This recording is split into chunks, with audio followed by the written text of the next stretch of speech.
सब मर्द पहले अपनी माँ से ही प्यार करते हैं, शादी होने के बाद बीवी के सामने सबसे पहले माँ को ही भूल जाते हैं। नमस्ते प्रणाम, आप सब देख रहा बानी भोजपुरी प्लस। और आज के ई रिपोर्ट में हमने लेके आ गए बनी भोजपुरी हिट मशीन खेसारी लाल यादव जी के फिल्म लाडला 2 के सिनेमा हॉल के लिस्ट की। जहाँ जहाँ पर भी ई फिल्म रिलीज भइल बिया, बिहार, मुंबई, गुजरात, दिल्ली, यूपी और पंजाब, वो सभी सिनेमा हॉल के लिस्ट आप सब खातिर लेके आ गए बनी।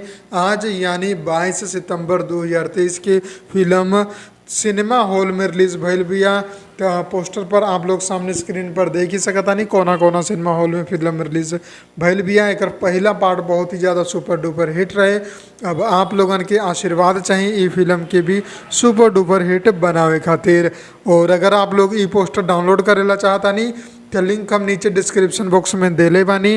वो में हमारे व्हाट्सअप भोजपुरी प्लस चैनल के लिंक बा, ऊपर जाके आप लोग व्हाट्सअप से ई पोस्टर के डाउनलोड कर सकता नहीं। और भोजपुरी के तमाम खबर व्हाट्सअप चैनल पर भी आप लोग देख सकता नहीं।